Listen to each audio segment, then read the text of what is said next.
Inglaterra, la pequeña isla-nación que otrora fue dominada por conquistadores romanos, se alzó para convertirse en uno de los imperios más extensos y poderosos de la historia. Su influencia llegó a todas partes del globo, extendiéndose por los 5 continentes. Fue inimaginablemente grande. La tecnología, la innovación y la ambición. Estas fueron las herramientas que levantaron este enorme imperio y crearon la formidable Armada Británica, una fuerza motriz que dominó los océanos del mundo. La Marina Real es como el Microsoft del sistema global del siglo XVIII y XIX. Está por todas partes. El Imperio Británico construyó enormes símbolos de supremacía que todavía hoy en día siguen inspirándonos respeto. Pero los cimientos de ese imperio se levantaron sobre egos, sangre derramada y una sed inagotable de conquista.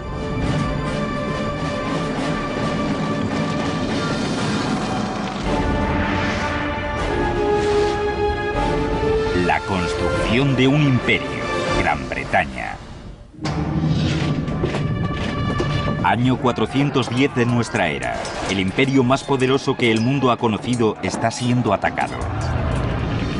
Desde los confines de las islas británicas, las otrora poderosas legiones romanas se baten en retirada hacia la costa. Dejan tras de sí un vacío militar y político. Por primera vez después de más de 400 años, la vulnerable isla de Britania debe valerse por sí misma. Era el final de un imperio y el comienzo de otro. El sol nunca se pone en el Imperio Británico. Llevo toda mi vida oyendo esas palabras desde que era pequeño. Incluso aunque nunca viví en Inglaterra y ese imperio hacía mucho tiempo que había desaparecido. Hola, me llamo Peter Wheeler. En su época de máximo esplendor, el Imperio Británico abarcaba casi un cuarto de la masa terrestre de la Tierra, unos 36.260.000 kilómetros cuadrados. Si lo piensan un momento, una extensión pasmosa. Pero, ¿cómo llegó una isla que estaba al medio del Atlántico Norte a convertirse en un imperio tan monstruoso? Bueno, a principios del año 400 de nuestra era, mientras esos ciudadanos romanos huían de una posible masacre a manos de los vikingos, los jutos, los anglos y los sajones, algunos de estos maleantes y saqueadores, decidieron quedarse. Tal vez les gustara el clima benigno de la isla. Y tras varios siglos se organizaron y surgió una especie de identidad anglosajona. Pero con la muerte del último rey sajón de verdad, Eduardo el Confesor, quedó la puerta abierta para que entrara otro pueblo, los normandos, que esencialmente eran descendientes de los vikingos que se habían asentado en el norte de Francia. Y en la batalla de Hastings, en 1066, los normandos hicieron precisamente eso, conquistaron Inglaterra al mando de un hombre llamado Guillermo, que hoy en día llamamos Guillermo el Conquistador. Guillermo, un hombre sediento de poder, no se detendría ante nada hasta convertirse en rey de Inglaterra. Para conquistar otro país como Inglaterra no se podía ser una persona amable o sensible. Había que ser un dirigente muy fuerte y eso es lo que era. Era un hombre brutal. En 1066, Guillermo movió ficha. Reunió un ejército de normandos y desembarcó por sorpresa en las costas de Inglaterra. Durante varias horas sangrientas, sus huestes pelearon ferozmente con las del rey Haroldo cerca de la ciudad costera de Hastings. Al anochecer, con un solo ataque, Guillermo había conquistado Inglaterra. A continuación, tomó prestado un capítulo de la historia romana y lanzó una serie extraordinaria de proyectos de construcción que transformaría el paisaje inglés. Se impone en Inglaterra y se dedica a construir castillos por todas partes. Ahora bien, cuando vemos algún castillo solemos pensar, qué bonito, ¿verdad? Pero el castillo normando no es bonito, es un mazacote que se alza imponente sobre tu ciudad y que está ahí para recordarte que ahora estás bajo nuestro yugo. Y el más grande que construye es la Torre de Londres. Guillermo quería que la Torre de Londres intimidara. Eligió un antiguo emplazamiento romano a orillas del río Támesis. La nueva torre se construiría sobre ese antiguo asentamiento romano y se aprovecharía del legado de poder y gloria de estos. El complejo incluiría una muralla defensiva que rodeara una imponente torre de más de 27 metros de altura. Sería la fortaleza más grande de Inglaterra. Ciertamente se construyó para asustar a la gente, para decir, este país es mío, no pienso irme de aquí, me voy a quedar y que nadie piense que van a poder echarme. Por supuesto, a quienes les toca construir esto es a los lugareños, a los que obligaron y utilizaron como mano de obra esclava. En primer lugar, se construyó la barrera alrededor del complejo sobre los restos de la antigua muralla romana. En la cara norte y oeste, donde no había restos romanos, se cavaron zanjas y se levantó una empalizada de estacas de madera. Una vez hecho esto, se pasó a la construcción de la gigantesca torre. Durante 700 años, en Inglaterra se había construido fundamentalmente con madera. Ahora, Guillermo y los normandos volvían a traer a Inglaterra las maravillosas técnicas de ingeniería romanas. Como los romanos, Guillermo construiría su torre con piedra. No se fiaba de la calidad del material local, por lo que importó piedra caliza color crema de Francia. La estructura se soportaba a base de arcos románicos y bóvedas. En el interior de la majestuosa catedral de la torre se construyeron una serie de bóvedas de cañón cruzadas llamadas bóvedas de arista.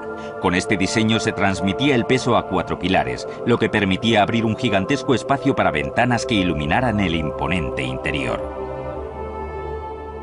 Fue una gran gesta para la época porque los ingleses estaban acostumbrados a construir con madera, así que para ellos debió ser un milagro ver cómo se levantaba esta enorme estructura. Era realmente inexpugnable. Los muros eran tremendos y solo tenían pequeñas aberturas para mirar al exterior. Este castillo de aspecto temible sirvió de residencia real, fortín, bastión y prisión. La maniobra de intimidación se veía refrendada por una rápida y dura represión contra cualquiera que se atreviera a desafiar al rey. Venían hombres armados a tu aldea, a la puerta de tu casa, te sacaban a rastras de ella, te quemaban tu hogar, te quemaban tus campos, te dejaban sin nada y por supuesto mataban a mucha gente. En 1087, cuando estaban a punto de terminar la torre, Guillermo murió, finalizando así 21 años de turbulento reinado. Su imponente fortaleza sería un recordatorio de su visión y tiranía para los siglos venideros. A Guillermo le sucedieron una serie de reyes normandos que continuaron las obras del complejo. Pero tendrían que pasar más de 400 años para que la torre entrara en su fase más sangrienta. El rey que protagonizó esta etapa no era normando, sino perteneciente a la familia inglesa de los Tudores. Se convertiría en uno de los gobernantes más brutales y rapaces de la historia de Inglaterra. Su nombre, Enrique VIII. Los apetitos de Enrique VIII eran legendarios. Le encantaban los placeres de la mesa, las mujeres, el poder y anhelaba más que nada en el mundo un hijo varón que algún día heredara la corona. La mejor manera de cumplir con tu deber y tu destino como rey es producir una línea segura de herederos masculinos. Y si nos fijamos en los cuadros de los hombres Tudor, siempre están de pie con las piernas separadas y las manos en las caderas y con esas enormes coquillas que no están ahí por casualidad, sino para decir, soy viril, fijaos en mí, puedo producir una familia. De manera que un hijo es un signo de virilidad. Cuando su primera mujer, Catalina de Aragón, no pudo darle un hijo, Enrique puso sus miras en una de las damas de honor de la reina, la atractiva Ana Bolena. Se enamora perdidamente, y el deseo lo domina totalmente, y con razón, porque Ana Bolena era una dama muy sexy, y ella lo sabe. Solo hay un problema, ¿cómo deshacerse de la mujer? Aparte de asesinarla, claro está, y la respuesta es divorciarse de ella. Al negarse el Papa a concederle el divorcio, Enrique VIII montó en cólera. Si no podía controlar la religión de su país, simplemente la sustituiría por otra. Con una audacia sin límites cortó todos los lazos con Roma y se nombró a sí mismo jefe de la nueva Iglesia de Inglaterra.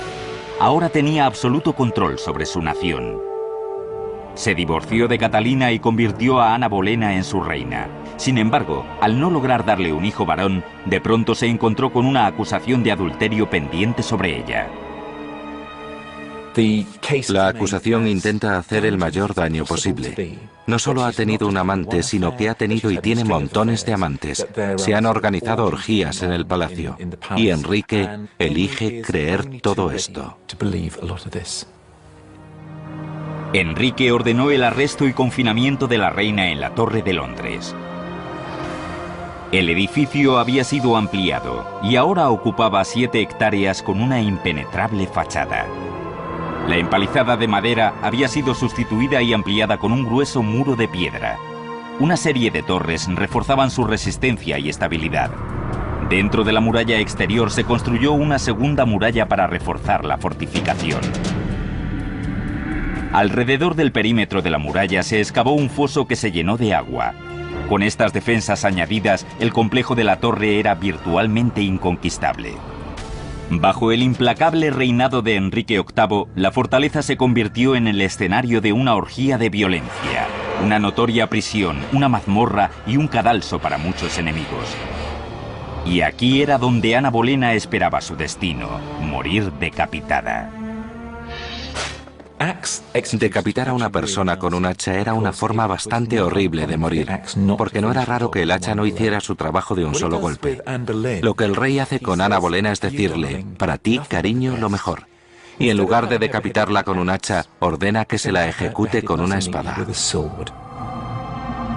El 19 de mayo de 1536, Ana Bolena fue conducida a un patio privado del complejo de la torre. Con un rápido golpe, los problemas de Enrique se resolvían. Pero el anhelo por ese hijo varón era solo una parte de una misión más ambiciosa. Desde el comienzo de su reinado, Enrique VIII codiciaba un sueño de gloria suprema: transformar Inglaterra en un imperio. La idea de un reino que se extendiera por toda Europa y más allá siempre estuvo en la mente de Enrique VIII. Su verdadera visión, su sueño, su verdadero apetito era dominar y crear un imperio. Pero en el camino hacia el imperio, Enrique VIII iba a chocar de frente con Francia y España, las dos superpotencias reinantes en Europa. Su plan de ataque consistiría en llenar los mares con armas flotantes de destrucción masiva.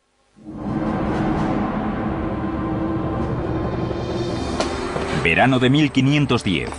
Un ejército de braceros peinan los bosques ingleses reuniendo material para una colosal empresa en la marcha de Inglaterra hacia el imperio. Antes de que Enrique VIII pudiera conquistar la tierra, necesitaba hacerse dueño de los mares. Para ello se dispuso a transformar radicalmente los métodos bélicos, convirtiendo sus barcos en armas mortíferas. Es el primero en introducir armas pesadas en los barcos, en utilizar este tipo de armamento de asedio, de cañones destrozabarcos, algunos de ellos, que pesaban casi 1 tonelada, machacaban al enemigo hasta rendirlo. Estos cañones inmensos necesitaban naves inmensas. Enrique ordenó a sus ingenieros navales construir una nueva e imponente flota. Su eje, su buque insignia, fue uno de los primeros barcos de guerra. Era el Mary Rose. El Mary Rose representa la mentalidad de los estrategas navales de esa época. Montar a bordo cuantos más cañones mejor, apuntando en todas las direcciones posibles. Y eso es lo que el Mary Rose era, una plataforma de cañones. El Mary Rose presentaba una mejora pionera en el diseño de barcos de guerra: las troneras. La nave tenía agujeros o portañolas con sus cierres todo a lo largo de los costados. Por estas portañolas, los cañones disparaban el fuego de andanada. Los ingenieros navales ahora podían diseñar cubiertas enteramente pensadas para montar un arsenal. El armamento extra convirtió al Mary Rose en una máquina de matar. Fue toda una revolución en cuanto al diseño naval se refiere, y el Mary Rose fue una especie de pionero en esto. Hacia mediados del siglo XVI, Inglaterra marchaba a todo gas hacia la consecución de la supremacía naval. Pero Enrique VIII no tardó en toparse con un problema. El alto coste de armar sus barcos con cañones de bronce estaba agotando rápidamente las arcas del tesoro. Tenía que encontrar otro medio de producir esa artillería pesada que sus ejércitos y su marina necesitaban para ser más eficaces en el combate, pero a un coste más bajo. Y los cañones de hierro fundido eran la solución perfecta. Los cañones de hierro fundido costaban 5 veces menos que los de bronce. Pero hasta entonces no se había conseguido fabricar un cañón de hierro fundido que funcionara. Aunque Enrique sabía cómo lograrlo. recurrió a Weald, la famosa región siderúrgica de Inglaterra, y dio una orden a sus ingenieros. La dificultad de fabricar una pieza de hierro fundido del tamaño de un cañón era el hecho de que, para empezar, el hierro tenía que fundirse a una temperatura mucho más alta. Solo había una manera de conseguir temperaturas lo suficientemente altas, empleando una maravilla de la ingeniería de la época, los altos hornos. En este tipo de horno, el coke y el mineral de hierro se cargaban por la parte superior de la cuba de piedra de 6 metros de alto. Una rueda hidráulica accionaba un fuelle gigante que inyectaba aire al fuego, alimentándolo hasta que alcanzara la increíble temperatura de 2200 grados, suficiente para fundir el hierro. Después, el arrabio o hierro fundido salía por una piquera situada en la base del horno, pasaba por un caño hasta colectarse en un molde enterrado con forma de cañón. Era una labor gigantesca en la que había mucha presión. Hacían falta carboneros que produjeran el carbón vegetal para el horno. Se necesitaban mineros que extrajeran el mineral de las minas. Obreros que trajeran el mineral y el coque al horno. En los siglos venideros, los cañones de Weald serían la envidia y el terror de todos los dirigentes europeos. La transformación fue tremenda. Le confirió a Inglaterra un poder y una ventaja tecnológica que ninguna otra potencia europea podía emular. En tan solo 30 años, Enrique VIII había convertido a su marina en la fuerza motriz de su reino, pero no viviría para haber logrado su gran sueño de conquista europea. Enormemente obeso, sus excesivos apetitos acabaron por traicionarle. Murió en enero de 1547 y dejó un legado de violencia e innovación que ha sobrevivido al paso del tiempo. Durante su reinado quedó sembrada la semilla que finalmente germinaría, dando origen a un imperio poderosísimo. Con la creación de una marina, con la creación del concepto de nación, Enrique VIII sentó muy bien las bases para formar un imperio, una presencia imperial en el mundo. Apoyándose en su creciente poderío naval, el imperio de Inglaterra se expandió durante los 150 años siguientes por medio de la colonización y la conquista. Hacia mediados del siglo XVIII, Gran Bretaña controlaba territorios en la India, África, las Indias Occidentales y la mayor parte de Norteamérica. No obstante, dos amenazas serias a este floreciente imperio surgieron en el horizonte, y el rey que tendría que enfrentarse a ellas, Jorge III, también luchaba contra sus propios demonios. Siempre se ha hablado de su locura. De hecho, tenía una enfermedad física que le había afectado al cerebro. Los primeros brotes de locura del rey comenzaron en 1788, 7 años después de sufrir un tremendo revés. Un pequeño territorio en la otra punta del mundo había derrotado al poderoso imperio británico en una guerra de independencia. Se llamaba Estados Unidos. Cuando las tropas británicas se marchan de Yorktown, cuando se rinden, marchan al son de una melodía llamada El mundo se ha vuelto del revés. Y eso es precisamente lo que parece. El mundo se ha vuelto del revés. El mundo se ha vuelto loco cuando los rebeldes ganan. Durante la década siguiente, el mundo de Jorge III fue hundiéndose lentamente a sus pies. En 1804, otra amenaza ponía al rey y a su imperio al borde del abismo. El emperador francés Napoleón Bonaparte. A principios del siglo XIX, el tirano conquistador estaba logrando rápidamente el control de Europa. Inglaterra era su último obstáculo para alcanzar la supremacía en el continente. Era una amenaza tan grande como lo fueron los nazis durante la Segunda Guerra Mundial. Estaba reuniendo un ejército enorme para invadir las islas británicas. Con su marina real, Inglaterra se había convertido en una potencia naval. En 1805 se enfrentaba a la amenaza de una invasión de Napoleón en la decisiva batalla de Trafalgar.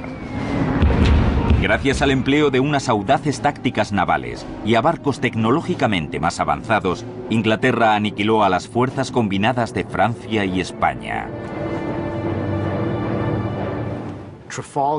Trafalgar confirma la supremacía naval de Gran Bretaña.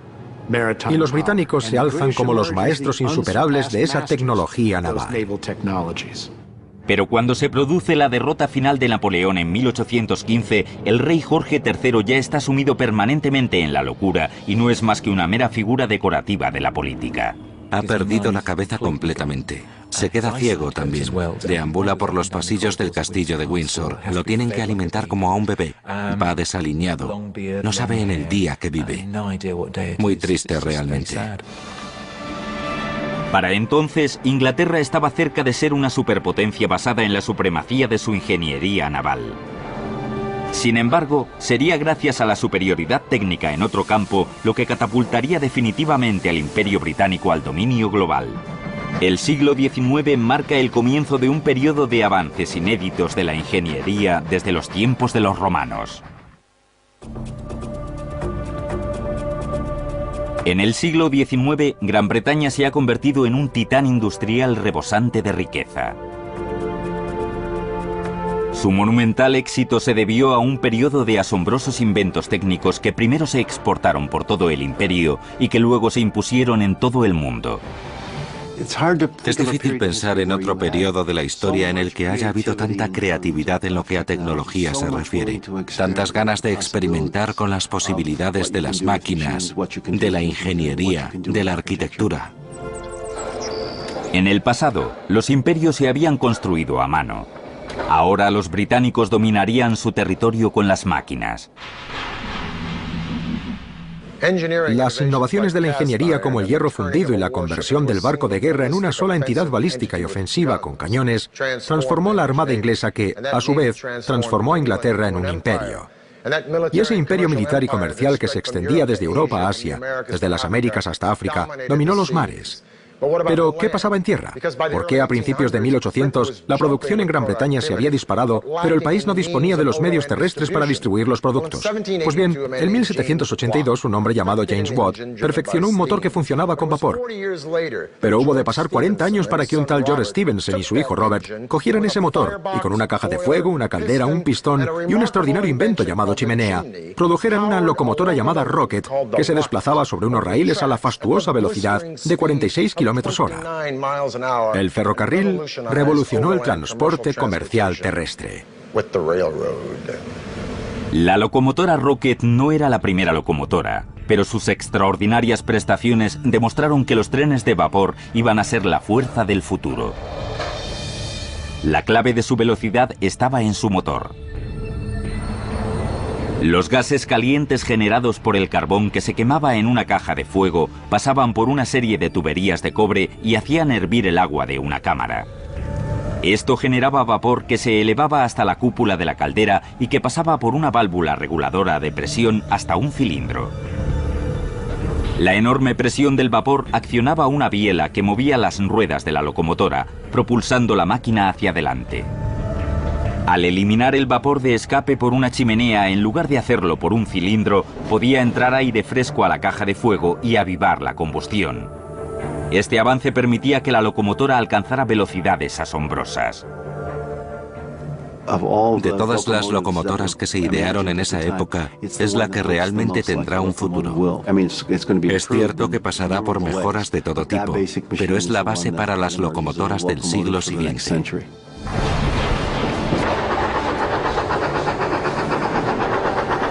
Había dado comienzo la carrera del ferrocarril por toda Gran Bretaña.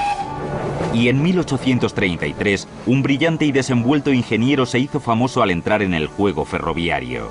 Se llamaba Isambard Kingdom Brunel. Brunel era todo un personaje, vestía impecablemente, tenía una mujer guapísima, era una celebridad y sabía explotar eso en su ventaja.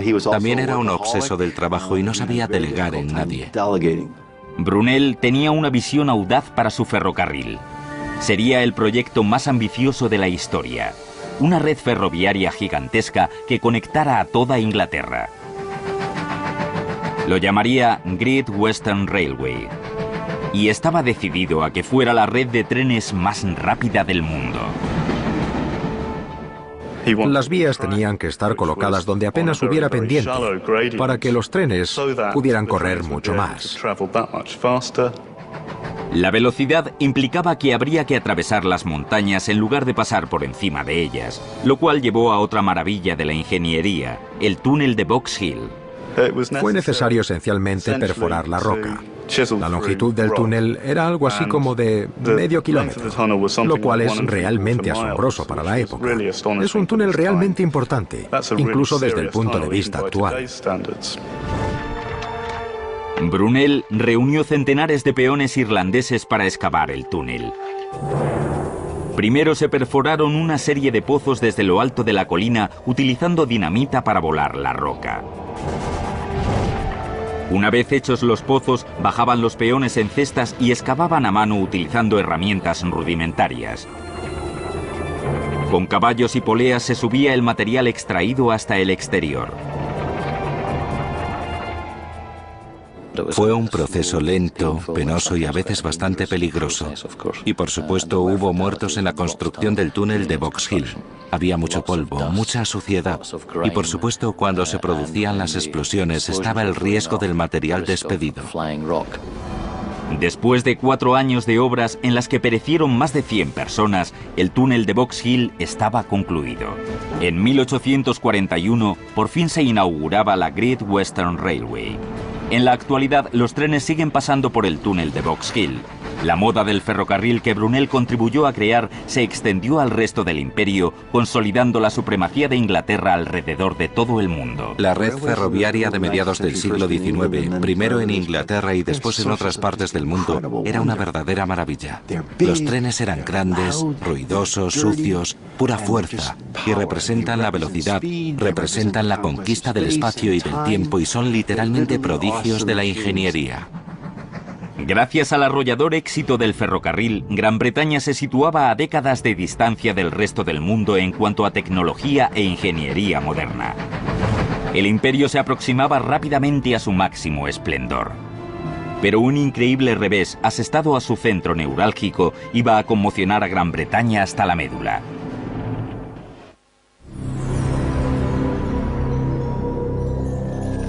Octubre de 1834. En medio de la noche londinense, un violento incendio se propaga hasta alcanzar el mismísimo corazón del Imperio Británico, el Palacio de Westminster. Durante siglos, este complejo de edificios había sido el centro de mando del poder británico y un imponente símbolo de su fortaleza. Mientras las llamas convertían al palacio en un infierno, miles de personas miraban angustiadas y horrorizadas, preguntándose qué iba a ser ahora de su poderoso gobierno. El incendio de 1834 asestó un duro golpe al centro neurálgico de la política del Imperio Británico. El Palacio de Westminster siempre había logrado mantenerse en pie a pesar de los pesares, desde finales del siglo XI, durante el reinado de Guillermo el Conquistador. Y ahora, viendo las ruinas, muchos británicos se preguntaban si el Parlamento volvería a reunirse de nuevo en este lugar, si el Parlamento volvería a reunirse y votar en estos magníficos edificios que habían visto nacer los procesos políticos modernos. Pues bien, se nombró una comisión real para discutir precisamente esto y la comisión real decidió que sí, que el Parlamento sería reconstruido en el mismo lugar. Pero ahora surgía una cuestión algo más peliaguda. ¿Qué aspecto deberían tener los nuevos edificios? ¿Estilo neogótico francés, italiano o inglés? ¿Deberían ser de estilo perpendicular isabelino Tudor o renacentista inglés? Se produjo una especie de guerra civil que duró 2 años hasta que en 1836 la comisión real eligió de entre más de 97 propuestas el plan de un hombre llamado Charles Barry, un admirador del Renacimiento italiano. Pero Barry combinó esos elementos con el neogótico y nos dio esto, el Parlamento tal y como hoy lo conocemos. Un batiburrillo de estilos, pero aún con todo un batiburrillo magnífico. Partiendo de las ruinas del viejo Parlamento, los arquitectos británicos diseñaron un edificio gubernamental de proporciones increíbles. 2 veces más grande que el Capitolio estadounidense. El palacio, para el que se eligió un tipo de piedra caliza de color arena llamada Anston, ocuparía una extensión de 3,2 hectáreas de terreno y contaría con altísimas torres de hasta 100 metros de altura.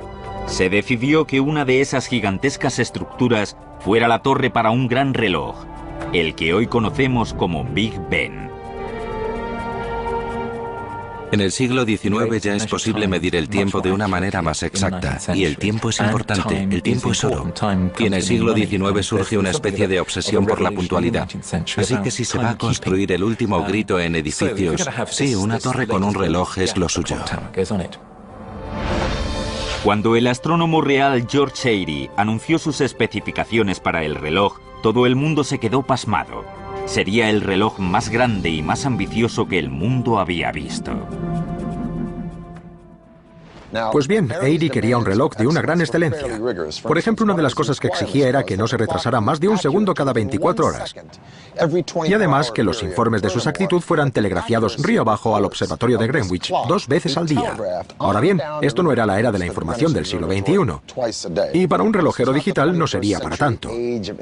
Pero que un relojero del siglo XIX fabricara un reloj tan grande para una torre gigantesca, con un mecanismo pesadísimo para dar la hora, con unas manecillas de ese calibre, con esa precisión y esa exactitud, un reloj que iba a estar expuesto a la lluvia, al viento, a los elementos, segundo tras segundo, hora tras hora, semana tras semana, año tras año, era absolutamente inimaginable. Esto sí que era pedir la luna. Así que el Parlamento, con razón, le pidió a Airy si podía idear un plan que fuera un poquito más razonable y menos caro. Pero Airy fue inflexible, y así el reloj que hoy conocemos erróneamente como Big Ben, ya que ese es el nombre de la campana, se convirtió en un estándar para calcular el tiempo de todas partes del mundo. Asombrosamente, fue un relojero aficionado llamado Edmund Beckett Denison quien diseñó el famoso reloj cuando los demás expertos no lograron cumplir los requisitos de precisión milimétrica. Como todos los relojes de este tipo, el de Denison funcionaría por medio de un mecanismo de pesas, engranajes y un péndulo. Pero lo más innovador del diseño del Big Ben consistía en un sistema que protegía al péndulo de las fuerzas exteriores. 2 brazos de metal controlan una rueda en forma de estrella de 3 puntas que gira una muesca cuando el péndulo bate los segundos. Esto regula el movimiento del reloj. Cuando la lluvia o la nieve se acumula en las manecillas, los brazos aíslan el péndulo que sigue oscilando sin que le afecte el peso extra. Para ajustar la hora del reloj, los cronometradores solo tenían que echarse mano al bolsillo. Se utilizaban peniques para ajustar la precisión del reloj. Añadiendo o quitando una de estas antiguas monedas en el péndulo, se podía adelantar o atrasar el reloj 2/5 de un segundo en 24 horas. Mediante ese brillante aunque sencillo método, el reloj se hizo famoso en el mundo entero como una maravilla de la puntualidad inglesa.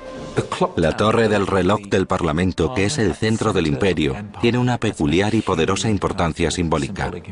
Es como si hasta el tiempo estuviera gobernado por los británicos. Además del reloj, se necesitaban una serie de campanas para marcar el paso del tiempo y una enorme campana central para dar la hora. George Mears se encargó de fabricar la gigantesca campana según las instrucciones precisas de Denison, y así es como vino al mundo el Big Ben, con unas increíbles 13 toneladas de peso. En 1858, los londinenses salieron a la calle para aplaudir el paso de la enorme campana en su camino hacia la torre del reloj. Desde entonces, ha llenado Londres con su distintivo tañido. Londres creció tremendamente. Era realmente la primera conurbación a gran escala del mundo. Y como ciudad, tenía que tener sus símbolos. Y el mayor de todos, el más icónico, era el edificio del Parlamento y el Big Ben como símbolo del poderío y la fuerza del Imperio Británico. Hacia mediados del siglo XIX, Gran Bretaña había establecido el patrón de oro para los logros tecnológicos. Pero bajo el reinado de una joven e ingenua reina, Londres sufriría una crisis que pondría a la ciudad al borde del desastre. En 1837, una adolescente toma las riendas del imperio más poderoso de la Tierra. Su ascensión al trono estuvo marcada por la polémica en toda Gran Bretaña. Tanto sus súbditos como su gobierno la consideraban una niña consentida, impetuosa e inmadura para gobernar. Era la reina Victoria. Tenía solo 18 años cuando subió al trono y los 2 primeros años de reinado fueron muy difíciles. De hecho, era bastante impopular. Poco parecía indicar que esta muchacha inmadura se convertiría en un venerado símbolo del inmenso poder del imperio. Su transformación se produjo al casarse con su primo Albert en 1840. Fue amor a primera vista. Toda su vida había estado esperando a que llegara alguien en quien apoyarse metafórica y por supuesto literalmente. Y Albert supo llevarla de la mano y ayudarla a madurar. Ya entonces el imperio se extendía por todo el mundo, desde Norteamérica hasta Australia. Albert y Victoria buscaron la grandeza en el campo de la ingeniería y la tecnología, sabiendo que estos avances eran cruciales para expandir su imperio. Ninguno lo fue más que la nueva tecnología del telégrafo. Tenemos un imperio que abarca literalmente todo el mundo. Se hablaba de la eliminación del espacio y el tiempo por medio del telégrafo eléctrico. La industria del telégrafo floreció en todas partes con Gran Bretaña a la cabeza. Durante la mitad del siglo XIX se tendieron más de 155.200 kilómetros de cables de acero de telégrafo. Ahora era posible enviar un mensaje desde Gran Bretaña a la India en cuestión de horas. Se había construido la primera autopista de la información del mundo, y con ella el imperio podría consolidar su poder de manera más eficaz que antes. Era una empresa gigantesca, sin duda. Algo simplemente inconcebible antes de que se hiciera. Los avances de la ingeniería no solo unificaron el imperio, también desencadenaron una bonanza industrial sin precedentes. La gente del campo acudía en masa a los centros urbanos para aprovecharse de las ofertas laborales. Y mientras la productividad se disparaba, también lo hacía la población de su centro neurálgico, Londres. Al principio del siglo XIX, la población se situaba en 1 millón de personas, mientras que hacia la década de 1850 ya era de 2 millones y Londres no estaba diseñada para esto. La gente vivía hacinada, realmente parecía un gallinero. Londres bullía de gente. Ante la superpoblación y el hacinamiento, los problemas de saneamiento se propagaron como el fuego. La basura acababa en las alcantarillas, que eran solo canales para la lluvia, y las aguas fecales sin tratar vertían directamente en el Támesis. La situación era propicia para el desastre. Cabría pensar que el Támesis, siendo un gran río, era una manera estupenda de eliminar la basura de Londres, pero desgraciadamente el río también abastecía a la ciudad de agua. Los 2 millones de personas que arrojaban al río su basura eran las personas que luego se bebían ese agua. 1848. Se produce la catástrofe. Una epidemia de cólera barre la congestionada ciudad, matando a más de 14.000 personas. 3 años después se produce otro brote epidémico con el resultado de otras 10.000 víctimas más. Los cementerios se llenaron de cadáveres. La ciudad más avanzada del mundo se enfrentaba a una situación que no se conocía desde la epidemia de peste de la Edad Media. En cuestión de 30 años, habían muerto más de 30.000 londinenses a causa del cólera, porque la enfermedad se transmitía por el suministro de agua contaminada. Era abrumador. Había que hacer algo. Inglaterra recurrió a un ingeniero llamado Joseph Bazalgette. Su solución iba a revolucionar la planificación urbanística. Bazalgette y 1.000 obreros construirían el sistema de alcantarillado más moderno hasta la fecha. El innovador plan de este ingeniero consistía en instalar unas cloacas gigantes a ambos lados del Támesis que corrieran en paralelo con el río. En estas 2 alcantarillas verterían sus aguas residuales más de 2.080 kilómetros de alcantarillado existente, desviando y alejando los residuos del río.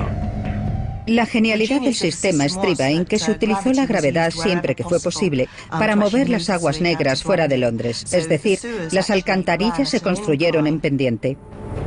Allí donde la gravedad no era suficiente para llevarse el agua, Bazalgette construyó estaciones de bombeo.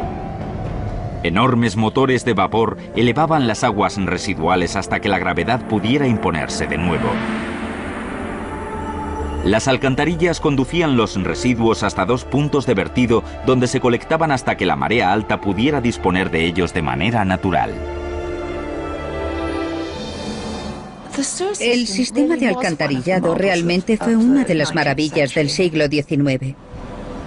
Se emplearon 300 millones de ladrillos. Se removieron cantidades ingentes de tierra. Fue una tarea colosal, brillante y asombrosa. Esta extraordinaria hazaña de la ingeniería transformó Londres en la primera relumbrante metrópolis moderna. Las ciudades de toda Europa estudiaron sus diseños llenas de admiración. Pero la epidemia no sería la última crisis del reino de Victoria. Si leen Tiempos difíciles de Oliver Twist o David Copperfield o cualquiera de las obras geniales de Charles Dickens, se harán una idea de la increíble superpoblación de Londres en el siglo XIX. Y algunas de las secuelas de este horror fue el demencial volumen de tráfico que soportaba la ciudad, el caos de los peatones, los caballos, los coches, los carros que transportaban de todo, desde heno hasta materiales pesados. El tráfico del sur solamente atascaba el puente de Londres de tal manera que la ciudad se estaba asfixiando en su propia prosperidad. Londres necesitaba otro puente, pero un puente tradicional impediría el acceso al puerto de los grandes barcos mercantes que subían por el río. No, lo que Londres necesitaba era un puente levadizo como ese de ahí. El puente levadizo sería el más grande y sofisticado de su clase. Se llamaría Tower Bridge. La estructura es de acero sólido, forrada de piedra para que hiciera juego con la cercana Torre de Londres. Cuando el puente se construyó, las levas o básculas de 1.200 toneladas se levantaban gracias a unos motores de vapor. La fuerza hacía girar unos piñones sobre una cadena de acero curvada unida con remaches a la cara externa de las vigas. Un eje sólido giraba cuando el piñón levantaba la estructura. Las levas se elevan hasta un ángulo de 83 grados para permitir el paso de los barcos. El puente tardaba solo un minuto en levantarse, así que era una increíble hazaña de la ingeniería. Hicieron falta más de 400 hombres y 8 años para construir Tower Bridge. Hoy es uno de los puentes más famosos y emblemáticos del mundo. A pesar de que Albert fue la fuerza impulsora de estas asombrosas obras de ingeniería, no vivió lo suficiente para verlas terminadas. Falleció en 1861, dejando inconsolable a Victoria. El sufrimiento de la reina Victoria fue algo nunca visto. Durante casi 10 años, Victoria se mantuvo aislada de su país. Pero cuando por fin reasumió la vida pública, lo hizo más fuerte y poderosa que nunca. La adolescente inmadura se había convertido en una gobernante de la era moderna que merecía ocupar su puesto entre los dirigentes del Imperio Británico. Por todo el mundo se erigen estatuas de la reina Victoria. Por todo el mundo hay enormes celebraciones y en muchos casos también participan los pueblos colonizados. Se convierte en una figura muy querida. Victoria pasó a ser un símbolo del esplendor y el poderío del imperio. Su reinado marcaría el punto culminante del poder británico en el mundo. El imperio ahora tenía posesiones en todos los continentes principales y más de 400 millones de súbditos. Ningún otro país podía rivalizar con su inmenso poder. Fue el imperio más extenso que el mundo había conocido hasta entonces. La reina Victoria murió en 1901, en los albores del siglo XX. Gobernó un reino de una extensión, un optimismo, una confianza y un espíritu innovador inéditos.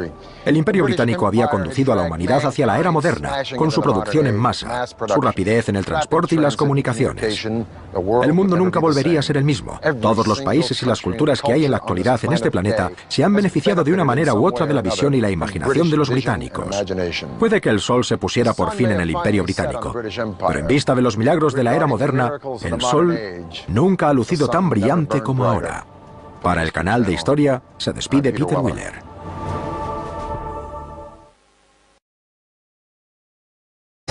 Guillermo movió ficha.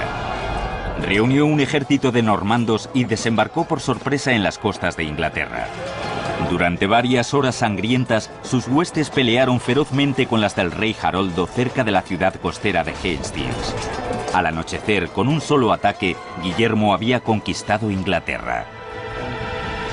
A continuación tomó prestado un capítulo de la historia romana y lanzó una serie extraordinaria de proyectos de construcción que transformaría el paisaje inglés.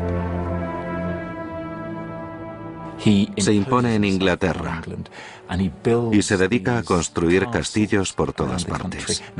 Ahora bien, cuando vemos algún castillo solemos pensar, qué bonito, ¿verdad? Pero el castillo normando no es bonito, es un mazacote que se alza imponente sobre tu ciudad y que está ahí para recordarte que ahora estás bajo nuestro yugo. Y el más grande que construye es la Torre de Londres. Guillermo quería que la Torre de Londres intimidara. Eligió un antiguo emplazamiento romano a orilla. La construcción de un imperio, Gran Bretaña. Año 410 de nuestra era.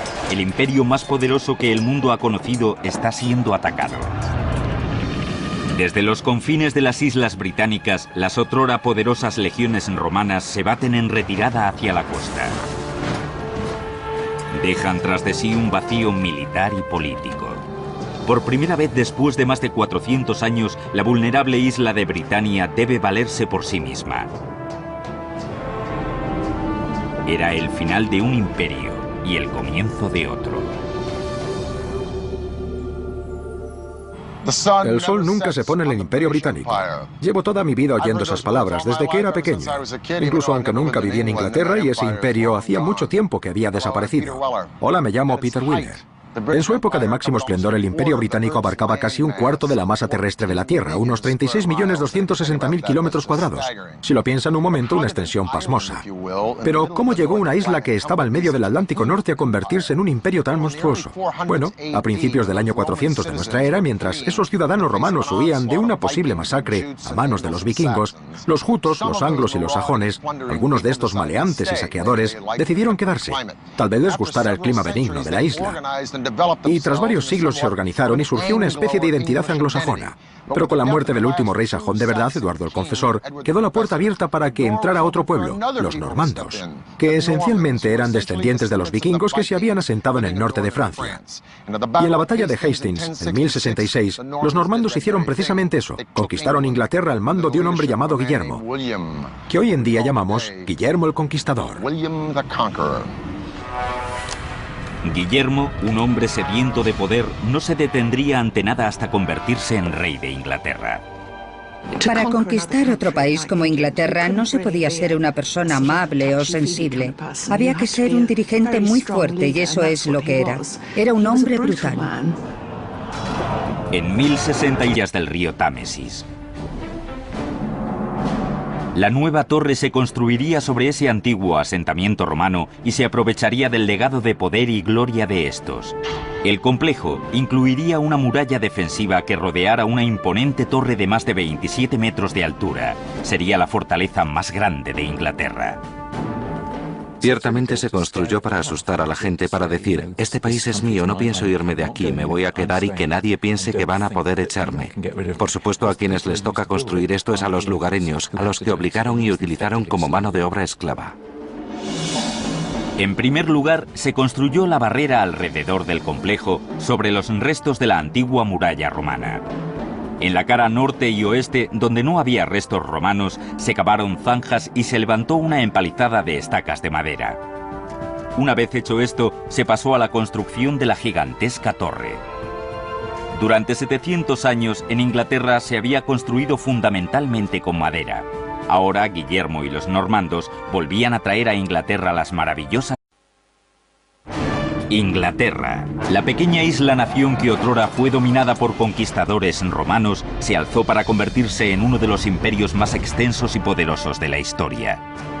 Su influencia llegó a todas partes del globo, extendiéndose por los 5 continentes. Fue inimaginablemente grande. La tecnología, la innovación y la ambición. Estas fueron las herramientas que levantaron este enorme imperio y crearon la formidable Armada Británica, una fuerza motriz que dominó los océanos del mundo. La Marina Real es como el Microsoft del sistema global del siglo XVIII y XIX. Está por todas partes. El Imperio Británico construyó enormes símbolos de supremacía que todavía hoy en día siguen inspirándonos respeto. Pero los cimientos de ese imperio se levantaron sobre egos, sangre derramada y una sed inagotable de conquista.